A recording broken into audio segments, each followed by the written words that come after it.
કેમ બંધ થઈ ગયા? અરે એવું લાગે છે વીજળી ચમકી છે, વરસાદ થવાનો છે. વરસાદ કેવી રીતે પડશે? હવામાન ચોખ્ખું છે. કોણ છે આ લોકો? આ લોકો આપણા ફોટા પાડી રહ્યા છે. આ લોકો આપણા ફોટા શા માટે પાડી રહ્યા છે?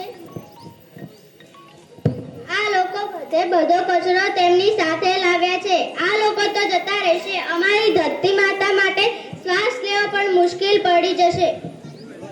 તમે લોકો પણ ખાવ પીઓ ને બચેલો ખોરાકને પૃથ્વી પર ફેંકી દો છો. તો શું પૃથ્વી બગડતી નથી? તમે લોકો આ પૃથ્વી પર ઘણી બધી વસ્તુઓ ફેંકી દો છો.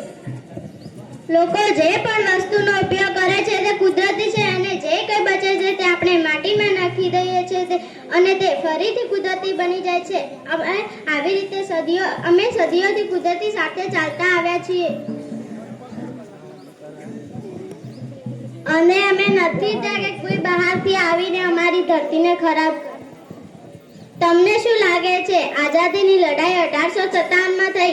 એ પહેલા પણ 1854 અને જનો નામની બે બહેનો પોતાના જળ અને જંગલો માટે અંગ્રેજો સાથે લડાઈ લડી હતી અને તેમને સજા મળી હતી. તમે અમારી જમીનને પ્રદૂષિત કરી છે, તમને પણ સજા થશે.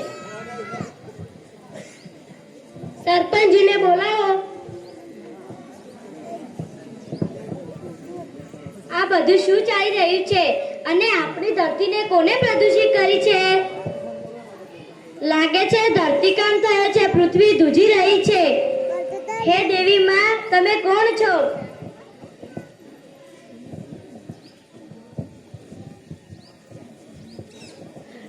ડરશો નહીં. હું જેની વાત કરી રહ્યા છો તે હું છું. હું તમને કંઈક કહેવા આવી છું. તમે લોકો રાસાયણિક ખોરાક અને જંતુનાશકોથી મારી માટીને ઝેર આપી રહ્યા છો. તમને લાગે છે એમાં મારું જ નુકસાન થશે?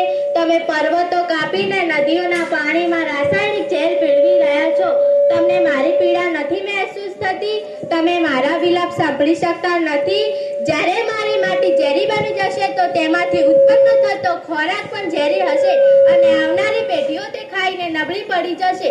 પૃથ્વી ઉજ્જડ બની જશે, જંગલો અત્યશક થઈ જશે, ખેતરો સુકાઈ જશે.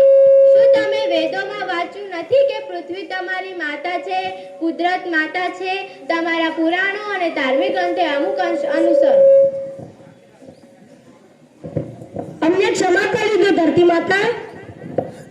અમે તમને વચન આપીએ છીએ કે તમારું રક્ષણ કરવા માટે અમે બનતું બધું કરીશું. અમે રાસાયણિક ખાતર અને જંતુનાશક દવાનો ઉપયોગ બંધ કરીશું અને કુદરતી ખેતી કરીશું અને કુદરતી ખોરાકનો ઉપયોગ કરીશું.